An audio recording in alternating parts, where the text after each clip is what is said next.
It is not strange that the beings wonder how to make their way to harmony and equilibrium. A great variety of arguments is often put forward according to the energy that provides instruction to humanity in this transition stage. One of the ways through which the being harmonizes with reality is given by acceptance. Acceptance with understanding is devoid of alienating, illusionary voltages, which is to say, acceptance with understanding, that is the inner consciousness of the beings that determines the format of outer reality. If the being understands, it allows the partial supplanting of some of the most profuse tools of the law of purification. Pain, imbalance, and to a certain extent the most difficult degrees of selfishness. For understanding the result in the same measure of what its possibilities offer, the capacity to obey must be sufficiently installed. To understand without the capacity to obey is to close off all paths to harmony. The act of obedience is the only gesture that the internal energy will recognize as valid for its pouring into the formal world. When we are stimulated to quietness, silence, attention, and cannot summon up enough strength to do so, we are disobeying. The result of that will inevitably be disharmony. We must clarify that the impediment of not being able to summon enough energies to obey is based on identification with the games and forces, with the games of forces present in matter, and not with a real dysfunction on our part. Everything will always depend on the Lord, in brackets, to whom we offer ourselves. Obedience implies as energy the capacity to respond to the stimulation of our higher will through all the potential available at our mental, emotional, and etheric-physical levels. The mind offering the greatest mental ability, the emotional its higher feeling, and the etheric-physical participating in the higher actions determined by the psychic field, whether it is to silence or stillness, as well as to a punctual internal indication, fulfillment of that which the consciousness discerns as correct and necessary. Obedience is to the same and only source. The energy of ERKS stimulates the individual to discover the light of obedience. The initiatory process, or asceticism, thus dispensed closes its ceremonial in the luminous purity of obedience. The initiations are the product of inner obedience of the consciousness, of the capacity to transcend what they are transitory are, opening themselves to that which is foreseen for them by the cosmic laws. The difference between the obedience experienced by our monadas consciousness and that which would correspond to the levels of the personality and the reincarnating ego is based on the overcoming the free will of the personality.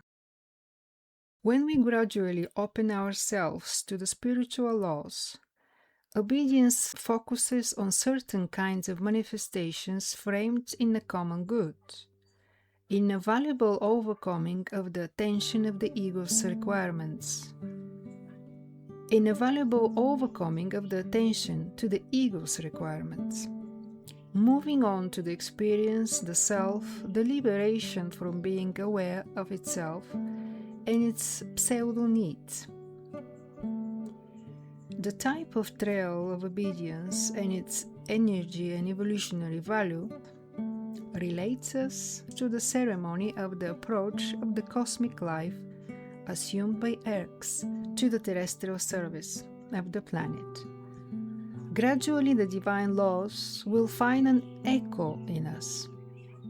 The cosmic existence, its pulse, will be able to be defined inner field of our life. At that stage, obedience will be experienced broadly and subtly. The permeability and flexibility of our three-dimensional vehicles, bodies, will be in itself manifested obedience. A part of our material being will have to be kept in a custody and attentive vigilance, sustaining sufficiently impersonal obedience already recognized as an irreplaceable transmuting tool. Since the rest of our consciousness on these dimensions, curved by inner energies, will allow the accompaniment of sacred service of inner irradiation. In this way, obedience is gradually extended at each stage as an immediate consequence of the internal law, stimulating the being and then offering the energy of faith the resources it needs. These resources, an open path in a field of material forces, is irreplaceable for this energy. Only obedience opens the path to faith. It is possible that this simple pointing out or this simple indication may be repudiated by those who cannot bring to the presence of their own faith the path that the light of obedience builds. Every path is opened by the light. Only light can offer paths capable of crossing the horizon. Faith cannot operate and that ends.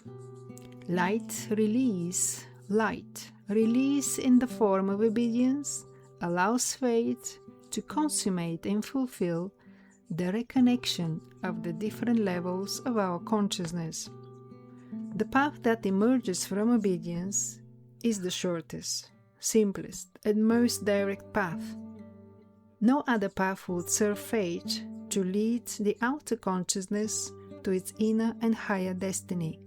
No unnecessarily winding road and full of unnecessary elements would serve it.